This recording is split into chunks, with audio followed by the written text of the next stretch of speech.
So week 2 then, we're going to be picking up from where we left off last week. This week we're specifically looking at Hollywood, although last week predominantly what we looked at with the examples were all Hollywood based, so it's really moving on from where we left off last week. So we looked at the origins of transmedia, and that was both the theory and practice. So we were looking at various different examples of transmedia and looking at the origins through alternate reality games, or ARGs for short. And I picked up this link that I didn't publish in last week's slides that I thought would be useful for any of you looking into this in more depth and maybe taking it forwards for your case studies for your assignment. So that's a really good resource with lots of different terminology, documents and examples that look at the ARG explicitly. But what we discussed in the last session was that ARG principles were taken forwards into transmedia campaigns, and we looked at various different extended cinema examples where there were ARG principles being carried out. So we looked at Cloverfield and Prometheus and various others. And just to recap on the theoretical underpinnings of transmedia, we looked at Henry Jenkins' work as the founding academic in this area who popularised the term transmedia and set off all this debate and discussion around it.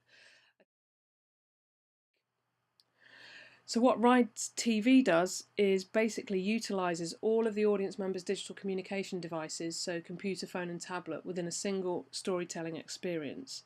So this is transmedia, a simultaneous paradigm of transmedia where everything happens at once.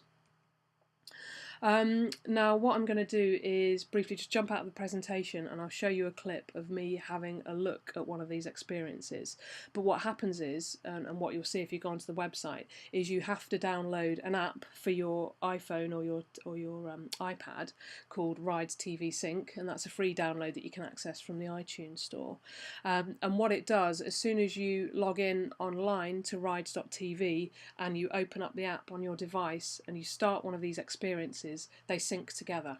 So what happens as you watch the film on the television, on the computer screen, is that at various moments your phone might ring, you might receive a message to your phone, you might see images appear on it, and it all happens in synchronization with the timeline of the experience that you're watching. So you don't stop and start, you simultaneously engage with the different elements. So you might be hearing a phone conversation that's happening on screen and your phone will look as if it's ringing.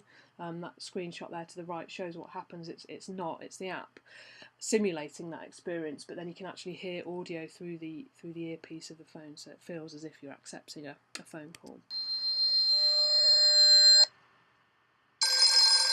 So you can see now there it's indicating there's an incoming call. My phone rings and I can hear the other side of that conversation, hear the other side of the conversation on the phone. Hello? And as a viewer without that, you can't hear what's being said on the phone, which is crucial exposition. Hello? Hello? So you have to have both phone and screen activated in order to understand what's happening with the story.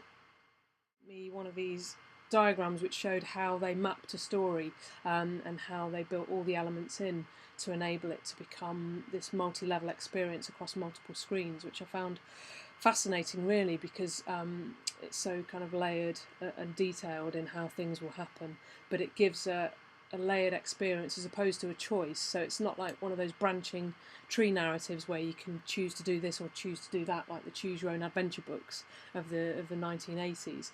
It really is about a rich layered experience that happens simultaneously and really lends itself to how we now consume or perceive to consume with media, in that we do so through a variety of devices at once. So I think the argument is, and the way Rides is being developed, is that we deal with that in our everyday experience of multiple screens to communicate and to get on with our daily lives. So why wouldn't you then have fiction and narrative that emulates those multi-screen, multitasking behaviours?